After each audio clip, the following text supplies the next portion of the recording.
السلام عليكم، كل سنة وانتم طيبين. هنعمل النهاردة أصابع الجلاش بحشوة الكنافة. هنعملها بطريقة سهلة وبسيطة ومختلفة من أسهل الحلويات الشرقية اللي ممكن تعمليها، ونتيجة روعة وطعم أكتر من رائع. وهقولك ازاي تنظمي الحشوة جواها وسر تماسكها، وهقولك ازاي تسويها مظبوط ويطلع معاكي مقرمش ودايب، وهقولك ازاي تعمليها احلى من الجاهز، وهقولك برضو ازاي تعملي الشربات بتاعها من غير ما يسكر منك. بس قبل ما ندخل الفيديو حابة اطلب منكم انكم تعملوا لايك وشير واشتراك في القناة وتفعلي الجرس عشان يوصلك كل جديد. يلا نسمي الله ونبدأ الفيديو.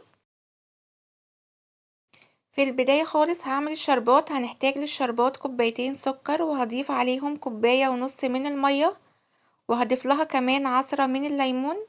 بعد كده هرفعها على نار عالية، واول ما يغلي هحوط عليه النار خالص علشان السوائل اللي فيه ما تتبخرش او السكر يخرز منك.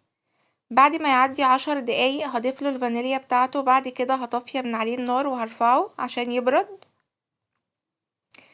بعد كده هنعمل الحشوة. معايا نص كيلو كنافة جمدتها قبلها بيوم في الفريزر، وهقطعها ناعم بالشكل دوت، وممكن برضو تفرميها في الكبة، ولو جايباها طازة ومش متفرزة هنقصها بالمقص.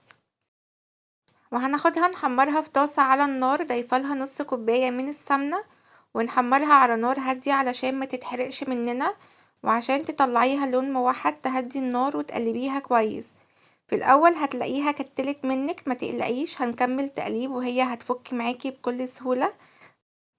بعد ما اخدت اللون الذهبي دوت هرفعها بقى من على النار. بعد كده هضيفها في طبق تاني عشان تبرد، وهضيف لها نص كوباية سوداني مجروش، ونص كوباية من جوز الهند، ومعلقتين كبار من سكر البودرة. وعلشان كمان نخلي الحشوة متماسكة معانا بعضها ضفت لها 5 معالق من الشربات اللي كنا عاملينه، وقلبتهم كويس قوي مع بعض.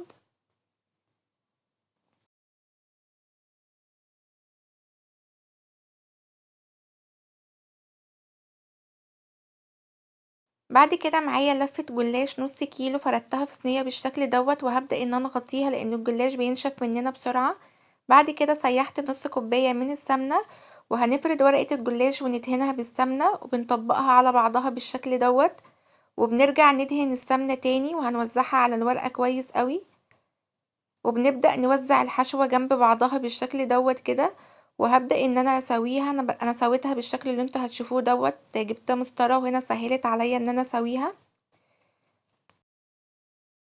ونقفل الجلاش بالشكل دوت اللي بنلفه رول، ونحاول نضغطه عليه واحنا بنلفه لان ده بيدمج الحشوة جواه وبيبقى مظبوط وبتبقى متماسكة وهيطلع الرول معاكي مظبوط.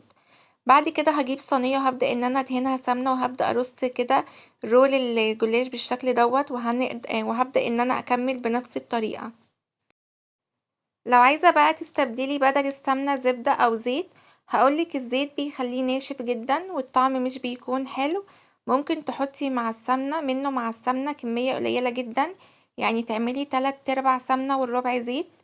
نيجي بقى للزبدة، بيكون فيها سوائل كتير وهتخليه طري ومش مقرمش معاكي، وكمان مش هتخلي لونه حلو وممكن يتحرق منك في الفرن. فافضل حاجة تعملي بيها الجلاش هي السمنة، لانها هتطلع معاكي الجلاش مقرمش وفي نفس الوقت دايب ولونه ذهبي وجميل جدا، وهيطلع معاكي احسن من الجاهز.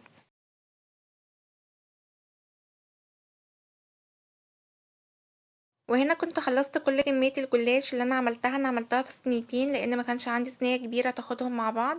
بعد كده هبدأ ان انا اقسم الجلاش بالسكينة كده وهو ني بالشكل دوت قبل طبعا ما يدخل الفرن. بعد كده هبدأ ان انا ادهن الوش بتاعه بالسمنة.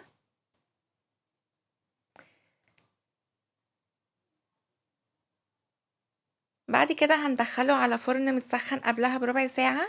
دخلته على الرف اللي تحت خالص على درجة حرارة 180، واول ما اخد لون من تحت طلعته على الرف الفوقاني وشغلت له الشواية، واول ما اخد لون طلعته من الفرن.